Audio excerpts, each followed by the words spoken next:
नमस्ते। पूरे देश दुनिया में पिछले 24 घंटे में ऐसा क्या कुछ हुआ है जिसका सीधे सीधे भारत पर असर पड़ने वाला है। इसीलिए हमारा रोजाना का कार्यक्रम जो आता है दुनिया जंक्शन, एक बार फिर हम आपके समक्ष हाजिर हैं। देखिए, पिछले 24 घंटे में दुनिया में दो बड़ी घटनाएं हुई हैं। पहली, ईरान और अमेरिका का जो सीज फायर था वो खत्म हो चुका है। 21 दिन के अंदर ही दोनों देशों के बीच का सीज फायर टूट चुका है। अमेरिका ने ईरान पर करीब करीब 80 जगहों पे हमला किया, 80 मिसाइल से अटैक किया है, जिसमें से बंदर अब्बास का जो पोर्ट है वो प्रमुख है। लेकिन इससे भी बड़ी खबर है, वो है अपने पड़ोसी देश इंडोनेशिया से। प्रधानमंत्री नरेंद्र मोदी इंडोनेशिया की यात्रा पे हैं, जहां उन्होंने कई सारे डील किए। अब इस डील से हमारा जो पड़ोसी देश है चाइना, उसकी नींद उड़ी हुई है। कैसे, सब कुछ हम विस्तार से बताएंगे। नमस्ते, मेरा नाम है प्रभात और आप देख रहे हैं न्यूज वर्ल्ड का खास शो दुनिया जंक्शन। चलिए शुरू करते हैं।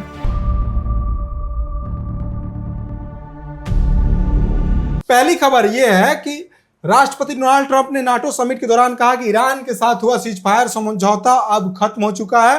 अब वो ईरान से कोई भी डील नहीं करेंगे। टेक्निकली अगर देखा जाए ना, तो ईरान और यूएस की जो डील हुई थी, एमओयू साइन हुई थी, उसमें अमेरिका बैकफुट पर था। ईरान अपनी सारी बातों को मनवा चुका था। इंटरनल ये है न्यूज कि अमेरिका के अपने ही लोग इस डील से नाराज चल रहे थे कि भाई, जब तुम लीड कर रहे थे, जब तुम इस युद्ध में फ्रंट फुट पे थे, फिर ऐसी एमओयू साइन करने की जरूरत क्यों आई। ठीक, अब इसको लेकर चल रही थी, इन्हें मौका ढूंढना था। इनके एक दो जहाज ईरान की जो हरमुज खाड़ी है उसके इर्द गिर्द मंडरा रहे थे। ईरान ने क्या किया, उस पर अटैक कर दिया। अभी हाल में ही कतर से एक और जहाज आ रही थी, शायद कहा जा रहा है कि वो भारत आ रहा था, उस पर भी अटैक हुआ। अब इस मामले को बहाना बनाकर अमेरिका ने अंधाधुंध फायरिंग शुरू कर दी है, मिसाइल से अटैक कर दिए, जिसमें से ईरान का बंदर अब्बास पोर्ट प्रमुख रूप से शामिल है। अब देखिए, इन्होंने क्या कहा, हमने पिछली रात ईरान पर जोरदार हमला किया, खतरनाक लोगों को निशाना बनाया, हर बार वे हमला करेंगे, हम जवाब देंगे। ये कहना है अमेरिकी राष्ट्रपति डोनाल्ड ट्रंप का। उन्होंने कहा कि अमेरिका का लक्ष्य ईरान के परमाणु कार्यक्रम को खत्म करना है। ट्रंप ने नाटो पर भी नाराजगी जताई। उन्होंने कहा कि गठबंधन ने दुनिया के सबसे बड़े आतंक समर्थक देश ईरान के खिलाफ अमेरिका का साथ नहीं दिया। नाटो समिट में गए हुए थे। हुआ क्या है, हमने दुनिया जंक्शन के पिछले एपिसोड में ही बताया था कि नाटो से अमेरिका अपना सेना 50% कट कर लिया है, जिसमें बॉम्बर शामिल है, जिसमें पनडुब्बियां शामिल है, जिसमें सैनिक भी शामिल है। पनडुब्बियां जब हटा लिया है ना, तो यूरोप के पास इतनी क्षमता नहीं है कि जो उसका काउंटर पार्ट है यानी रसिया, उसकी पनडुब्बियों का टोल ले सके। ये सिर्फ क्षमता अमेरिका के पास ही है और थोड़ी बहुत चाइना के पास है। ठीक, हालांकि जब भी पनडुब्बी की बात आती है तो फ्रांस की पनडुब्बियां बेहतरीन होती है, स्कॉर्पियन क्लास, लेकिन वो भी इतनी ताकतवर नहीं है कि वो रशियन पनडुब्बियों का टोल ले सके। ठीक, ये कुछ तस्वीरें हैं कि ये बंदर अब्बास पोर्ट की है, जहां से धुआं निकल रहा है। ठीक, ईरान ने हमले की निंदा की है। कतर ने हरमुज में उसकी जहाजों पर निंदा करते हुए ईरान को कानूनी रूप से पूरी तरह जिम्मेदार ठहरा। ये जो है ना, ये भारत वाली बात जो हमने आपको बताया है। ईरान ने हरमुज में 3 टैंकरों को निशाना बनाया। खamenei के अंतिम संस्कार के बीच ईरान ने हरमुज में 3 टैंकरों को निशाना बनाया, जिसमें से एक टैंकर कतर का था। ईरान ने चेतावनी दी कि हमारी तरफ से तय रूट इस्तेमाल नहीं होने पर सुरक्षा की गारंटी नहीं होगी। जो एमओयू साइन हुआ था उसमें ईरान ने तय किया था कि हरमुज के आप इतने ही दूरी से निकल सकते हैं, अगर दाएं बाएं गए तो हम ठोक देंगे। ठीक, अब देखिए इसमें अगली बड़ी खबर क्या है। दूसरी और सबसे बड़ी और सबसे महत्वपूर्ण खबर जो आज पूरे वर्ल्ड के लिए ये ब्रेकिंग न्यूज है। ब्रेकिंग न्यूज क्या है, प्रधानमंत्री नरेंद्र मोदी हैं इंडोनेशिया में। आप पूछेंगे भाई इसमें विशेष बात क्या है, हर देश तो जाते रहते हैं, हरदम उनका विदेश यात्रा चलते रहता है। नहीं, उन्हें मिला है इंडोनेशिया का सर्वोच्च सम्मान। कहेंगे इसमें भी कौन सी बड़ी बात है, वो दुनिया के सबसे बड़े नेता हैं जिनको दुनिया के सबसे अधिक देशों ने अपना सर्वोच्च सम्मान दिया है। बताते हैं आपको, थोड़ी सी नक्शा देखिए। ये जो है ये चीन का इलाका आता है। ठीक, आप जानते होंगे कि ब्रह्मपुत्र नदी तिब्बत से निकल कर आती है, तिब्बत पे चीन का कब्जा है। अब ब्रह्मपुत्र नदी पर चीन डैम बनाने वाला है अपने हिस्से में और पानी को नियंत्रित करने वाला है, कहते आ रहा है। उसकी प्लानिंग बहुत पहले से चलते आ रही है। ठीक, अब कहेंगे इसमें नया क्या है, तो बहुत पुराना न्यूज है, बताते हैं आपको। हाल में ही एक चाइनीज डेलीगेशन आई थी इंडिया ऑफिशियल तो नहीं था लेकिन ऑफिशियल पहले वो थे। उन्होंने कहा कि अगर भारत पाकिस्तान का जो पानी है, सिंधु नदी का पानी अगर रोकता है तो चीन भी भारत की पानी रोक देगा। ठीक, बदले में भारत ने क्या जवाब दिया पता है? तुम पानी रोको, हम तुम्हारा खाना पानी, दाना पानी सब बंद कर देंगे। कैसे? यहीं से। ये जो आपको एक लोकेशन ब्लिंक करते हुए दिख रहा है ना, यही वो लोकेशन है, यानी निकोबार आइसलैंड। ठीक, अब कह रहे होंगे कि भाई यहां से कैसे ब्लॉक कर देगा, सब कुछ बताएंगे आपको विस्तार से। अब थोड़ा सा समझिए इसको। ठीक, आगे अगली स्लाइड में आपको लेकर चलते हैं। अब देखिए क्या है, टू फ्रंट डेट, चीन का दोहरा रणनीतिक दबाव, उत्तरी मोर्चा, जल का सशस्त्रीकरण, डेटा, तिब्बत में यारलुंग जंगबो, ब्रह्मपुत्र को वहां पे यारलुंग जंगबो बोला जाता है, नदी पर इंफ्रास्ट्रक्चर का निर्माण कर रहा है।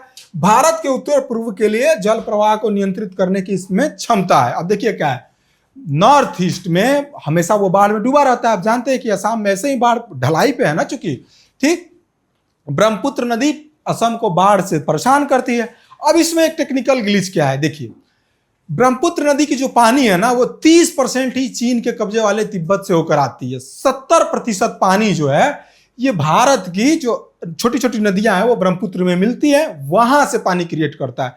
तो आप कहेंगे कि जो चीन डैम बना रहा है, क्या भारत के लिए उससे खतरा है? टेक्निकली देखा जाए तो थोड़ा समय के लिए हाँ। क्यों? वो क्या कर सकता है कि समय के हिसाब से पानी को रोक सकता है, समय के हिसाब से पानी की फ्लो को बढ़ा सकता है, इसके अलावा कुछ नहीं कर सकता है। जैसे अगर गर्मी का मौसम है, पानी रोक देगा तो सूखे की स्थिति उत्पन्न हो जाएगी। बाढ़ में असम डूबा हुआ है, पानी की फ्लो को बढ़ा देगा, थोड़ी सी बाढ़ में और वृद्धि हो जाएगी। लेकिन अगर कहें कि पूरी तरह से प्रभावित कर दे, ऐसा पॉसिबल नहीं है। लेकिन इसके अलावा भी एक और खतरा है जिसका तोड़ भारत निकाल लिया, हम आगे बताएंगे। अब थोड़ा सा जान लीजिए, दक्षिणी मोर्चा पर क्या है, स्ट्रिंग ऑफ पर्ल्स। उत्तरी मोर्चा पर तो हमें ब्रह्मपुत्र के सहारे ये घेर ही रहा है। दक्षिणी मोर्चा पर क्या है, स्ट्रिंग ऑफ पर्ल्स बना रहा है। बांग्लादेश, अभी आपको हाल में ही पता होगा कि मोंगला पोर्ट को बांग्लादेश से चीन ने ले लिया है। उधर श्रीलंका में हम्बनटोटा को ले लिया है। आप मैप एक सेकंड आप रुक जाइए, हम आपको मैप के माध्यम से बता देते हैं। ठीक, यह है भारत का दक्षिणी हिस्सा, यहाँ पे है श्रीलंका, यहाँ पे हम्बनटोटा बंदरगाह, यहाँ पे है बांग्लादेश, यहाँ पे मोंगला पोर्ट ले लिया है। म्यांमार में ऑलरेडी उसने एक पोर्ट लेकर रखा है। स्ट्रिंग ऑफ पर्ल्स के माध्यम से जगह जगह वो भारत को ऐसे घेर रहा है। ठीक, यहाँ पे ग्वादर पोर्ट वो ले रखा है। ठीक, ग्वादर कहाँ, तो पाकिस्तान में है ना। तो भारत के इसका काउंटर पार्ट क्या निकाला है भारत ने। ठीक, अब ये भी आपको हम बता देते हैं। चलिए अगली स्लाइड में चलते हैं। अगली स्लाइड क्या कर रहा है, उत्तरी मोर्चा, तिब्बत में चीन का मेगा डैम प्रोजेक्ट जिसकी हमने चर्चा की है, भारत से सिर्फ 8.5 किलोमीटर दूर है, जो एक्चुअल सीमा है, जिसे भारत अपना डिक्लेयर करता है कि अरुणाचल प्रदेश की एक्चुअल सीमा है, वहां से सिर्फ 8.5 किलोमीटर दूर है। यहां पे डैम बना रहा है, पानी को नियंत्रित करेगा अपने हिसाब से। ठीक ना। इसका जो खर्च है 167 बिलियन, लगभग 13 लाख करोड़ रुपए का यह है। अब इस पे चीन क्यों डैम बना रहा है, तो 60 गीगावाट बिजली पैदा करने के लिए डैम बना रहा है। सब जानते हैं बिजली एक बहाना है, इसका रणनीतिक इस्तेमाल किया जा सकता है। अब जल युद्ध पूरी जब बुनियादी ढांचा हथियार बन जाए, कैसे हथियार इसको बना लेगा, देखिए, ऊपरी बहाव पर चीन का भौगोलिक नियंत्रण है। हमने पहले ही बताया कि जो नदी वहीं से चुकी आती है, तो इसलिए उस बहाव पर चीन का नियंत्रण है। भारत और चीन के बीच ब्रह्मपुत्र के लिए कोई व्यापक जल बंटवारा समझौता नहीं है। दो देशों के बीच, जैसे भारत का बांग्लादेश के साथ जल बंटवारा का समझौता था, कई राज्यों का भी आप देख लेंगे, जैसा नर्मदा का है, 2 राज्यों के बीच में जल बंटवारा का, गोदावरी का जैसे है, वैसे ही अंतर्राष्ट्रीय संबंध में जब आप जाएंगे तो अगर कोई नदी या कोई भी बड़ी नदी अगर 2 देशों के लिए गुजरती है तो आपस में वो लोग समझौता करते हैं कि इतना पानी मैं रखूंगा, इतना पानी मैं छोड़ूंगा आपके लिए, ताकि कृषि और अन्य कार्य प्रभावित ना हो। ठीक, अब देखिए क्या है, अचानक अतिरिक्त पानी छोड़ने से असम और अरुणाचल प्रदेश में विनाशकारी बाढ़ आ सकती है। हमने पहले ही आपको बता दिया कि वो कुछ ज्यादा परेशान नहीं कर सकता है, बस सडन फ्लो जो है ना उसको बढ़ा सकता है और घटा सकता है, इससे ही काफी नुकसान हो जाएगा। ठीक, भारत का पलटवार क्या है, सियांग मास्टर प्लान। अब भारत भी अरुणाचल प्रदेश में ठीक उससे समीप सियांग जो है वहां पे जल विद्युत परियोजना बना रहा है। ठीक, डैम बना रहा है। ये क्या है, 11,000 मेगावाट क्षमता वाला सियांग अपर मल्टीपर्पज प्रोजेक्ट भारत का सबसे बड़ा हाइड्रो पावर प्रोजेक्ट है। जो अरुणाचल प्रदेश में बनाया जाना है। मास्टर प्लान क्या है? ब्रह्मपुत्र बेसिन के 12 उप बेसिनों से 64,945 मेगावाट पनबिजली निकालने के लिए 6.4 लाख करोड़ का ब्लूप्रिंट भारत ने तैयार किया है। उद्देश्य केवल बिजली उत्पादन नहीं बल्कि चीन के मेगा डैम को प्रभाव को भी बेअसर करना है। अब थोड़ी सी आगे आ जाते हैं, क्या है? चीन पानी को रोकता है, सियांग रिजर्व अपने विशाल भंडार से पानी जारी रखता है, जिससे निचले इलाकों में नदी का प्रवाह स्थिर रहता है। भारत का सियांग मास्टर प्लान हालांकि अभी तैयार नहीं है, प्रोजेक्टेड है, भारत बनाने वाला है। ठीक, अगर मान लीजिए कि यहाँ पे ये रोक दे रहे हैं डैम बना के, भारत के पास यहाँ पे प्रॉपर स्टोरेज मौजूद रहेगा, जिससे ये यहाँ पे कभी भी पानी के फ्लो को कम और ज्यादा नहीं होने देगा, अपने जरूरत के हिसाब से छोड़ता रहेगा। ठीक, अब आइए आते हैं क्या दक्षिणी मोर्चा, चीन का मलक्का दुविधा।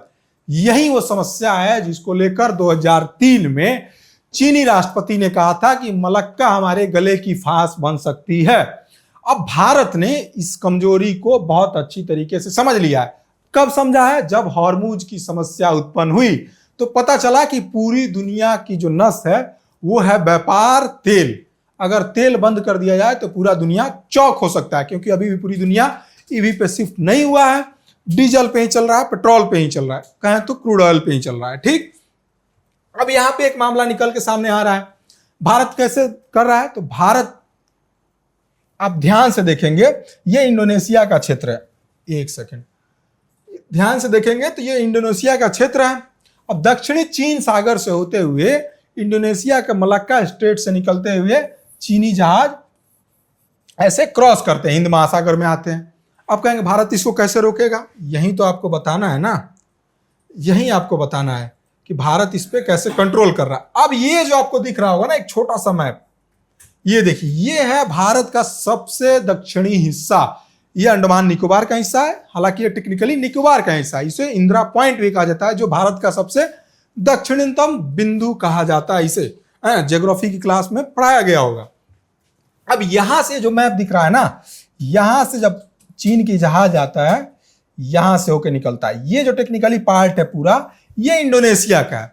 यहां पे एक सांबला पोर्ट, ठीक, भारत गया है, मतलब प्रधानमंत्री मोदी गए हैं इंडोनेशिया, इन्होंने सांबला पोर्ट को भी ले लिया है और इस परियोजना को तो विकसित कर ही रहा है।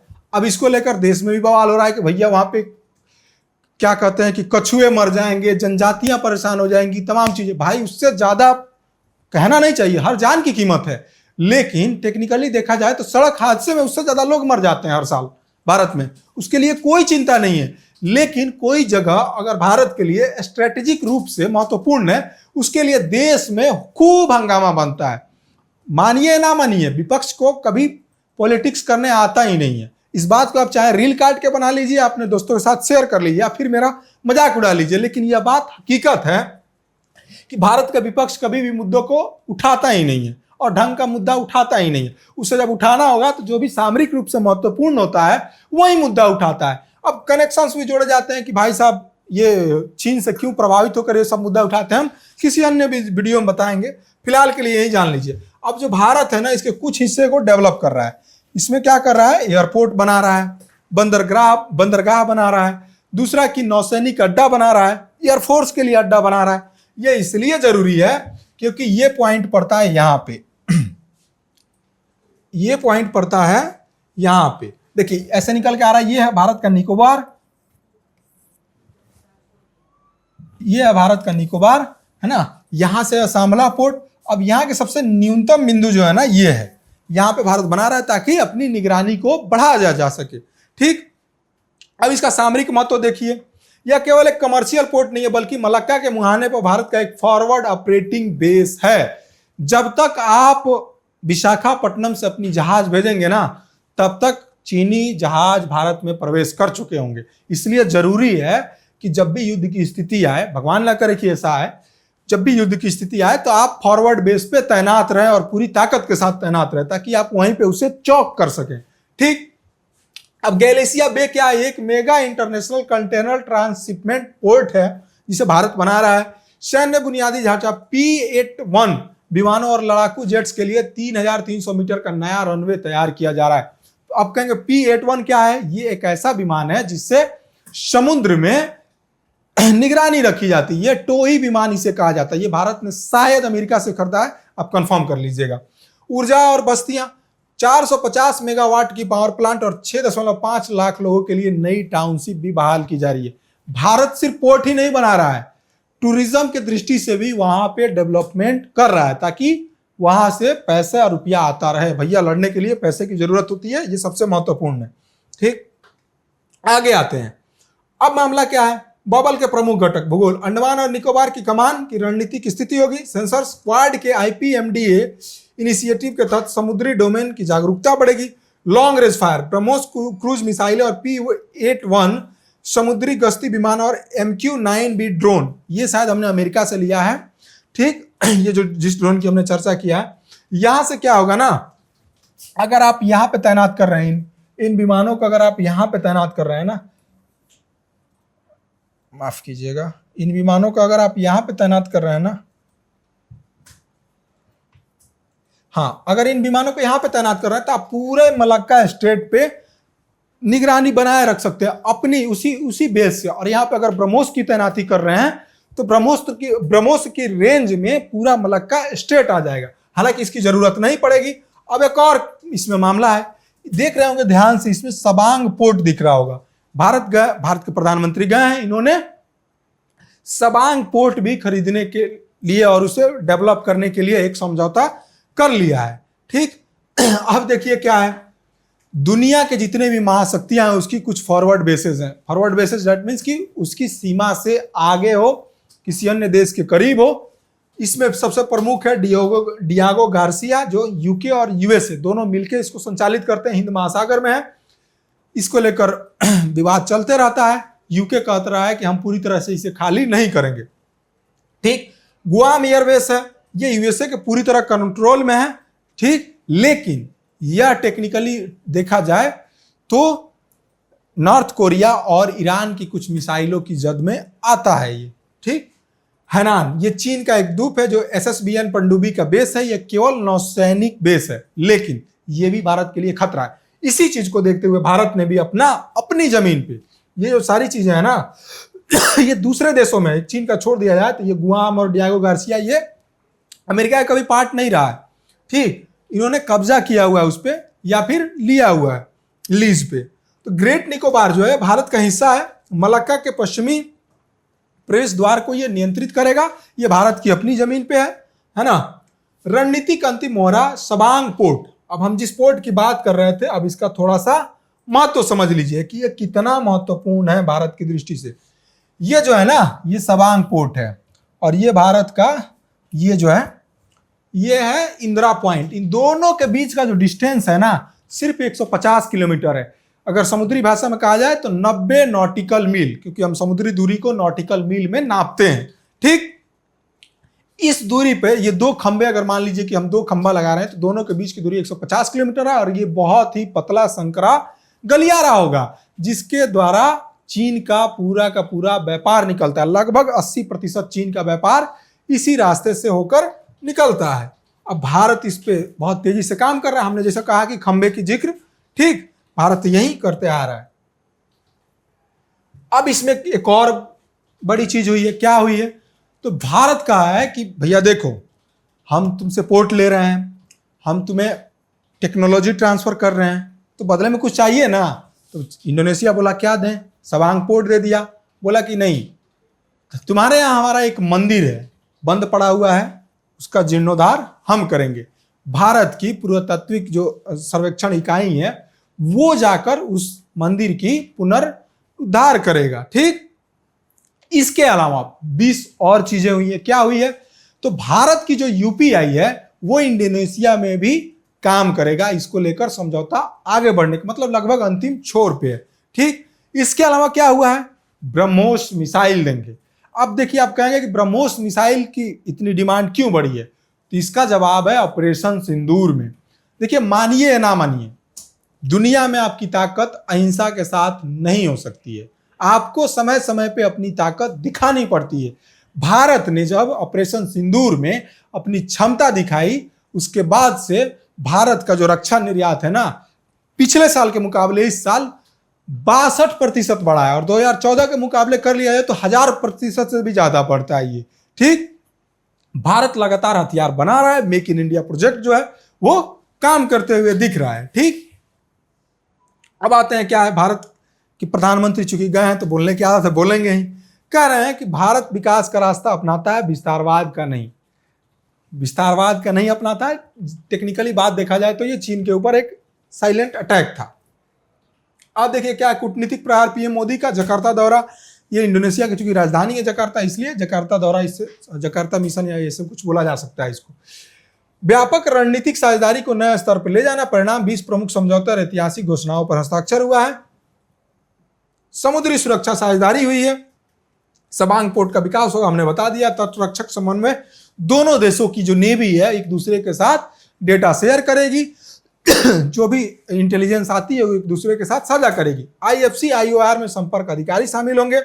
इंडोनेशिया द्वारा गुरुग्राम स्थित भारत के इंफॉर्मेशन फ्यूजन सेंटर में अपना एक लाइजन ऑफिसर तैनात करेगा। भारत का जो इंफॉर्मेशन फ्यूजन सेंटर है गुड़गांव, उसमें इंडोनेशिया अपना एक ऑफिसर भी तैनात करेगा। अब देखिए क्या है, आर्थिक एकीकरण और डिजिटल कूटनीति। पहला, डिजिटल पेमेंट। भारत की जो UPI है और ONDC, भारत के ONDC मॉडल की तर्ज पर इंडोनेशिया ओपन नेटवर्क का शुभारंभ करने जा रहा है। जैसे भारत में UPI काम करता है, भारत इस टेक्नोलॉजी को इंडोनेशिया के साथ शेयर करेगा। क्रिटिकल मिनरल्स, आपको पता है दुनिया की जितने भी क्रिटिकल मिनरल्स है उसका भंडार बहुत बड़े पैमाने पे इंडोनेशिया के पास है, इसलिए वो देश इतना समृद्ध है ना। तो भारत उसके साथ खरीद भी करेगा। दुर्लभ पृथ्वी चुंबक, रेयर अर्थ मैग्नेट्स विकसित करने के लिए NFTDC, भारत और PT परमिन्स के बीच समझौता हुआ है। ये PT परमिन्स जो है ये इंडोनेशिया का एक, जैसे भारत की NFTDC है वैसे ही वो है। Steel supply chain, steel authority of India SAIL और PT क्राकाताऊ स्टील के बीच इंडोनेशिया में स्टेनलेस स्टील की पुनर्निर्माण के लिए संयुक्त MOU साइन किया गया है। देखिए कितना महत्वपूर्ण ये दौरा है भारत के लिए। भारत ना सिर्फ मंदिर की डिप्लोमेसी कर रहा है बल्कि अपनी रक्षा की जरूरतों को भी कैसे कंप्लीट कर रहा है। अब सॉफ्ट पावर क्या है, शिक्षा, संस्कृति और संस्थागत संबंध। आपको मालूम होगा कि भारत और इंडोनेशिया के बीच बहुत पुराने पौराणिक रिश्ते रहे। रामायण की जो संस्कृति है इंडोनेशिया में देखी जाती है। गरुड़ एयरलाइंस, आपने नाम तो सुना ही होगा इंडोनेशिया का, है ना। वहां की नोट पे गणेश जी की प्रतिमा छपती है, ये भी बात आप जानते होंगे। ठीक, इसके अलावा आज भी वहां पे रामायण का मंचन बहुत बड़े पैमाने पे किया जाता है। बाली जो द्वीप है वहां की 90% जो आबादी है वो हिंदू है, और इंडोनेशिया ने उस आबादी को संरक्षित करने के लिए वहां पे कोई भी बाहरी अन्य द्वीप का लोग जाके नहीं बच सकता है, ऐसा प्लान भी लाया। इंडोनेशिया कहते आ रहा है कि हमारी संस्कृति जो है वो मूल रूप से हिंदू संस्कृति है। अब देखिए क्या है, इसी चीज को आगे बढ़ाने के लिए प्रधानमंत्री नरेंद्र मोदी ने शिक्षा में भी 2 कदम आगे बढ़ के काम किया है। क्या काम किया है, इंडोनेशिया के सिंगासेरी SEZ में भारतीय प्रबंध संस्थान IIM बेंगलोर का नया कैंपस खुलेगा।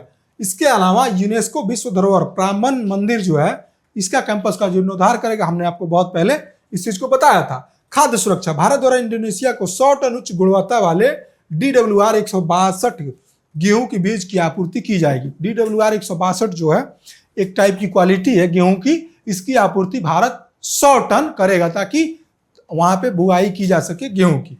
लोकतंत्र, इंडोनेशिया चुनाव के लिए ECI द्वारा इंडोनेशिया विशिष्ट इलेक्ट्रॉनिक वोटिंग मशीन विकसित करने में मदद करेगा। अब ये थोड़ा विवादित हो सकता है।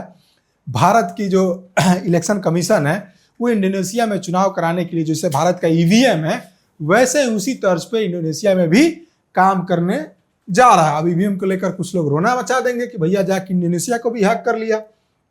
खैर, इसके अलावा देखिए क्या है, ये तिब्बत है, गलत लिख दिया है, तिब्बत कर दिया है। ये चूंकि इंग्लिश से कन्वर्ट किया है इसलिए ये गलत कर दिया। ठीक, चीन ब्रह्मपुत्र पर अपने 60 गीगावाट बांध के माध्यम से भारत के उत्तर पूर्व को सुखाने और बाढ़ लाने की धमकी दे सकता है। इसका कोई फर्क नहीं पड़ने वाला है। भारत का निकोबार और ब्रह्मोस तैनात है। तो ये रही पूरी की पूरी कहानी। कैसी लगी आपको कमेंट करके हमें जरूर बताइएगा। अच्छा लगे तो आग्रह है कि अपने दोस्तों के साथ जरूर इसे शेयर कीजिएगा। फिर आएंगे हम कल, तब तक के लिए अपना ख्याल रखिए। धन्यवाद।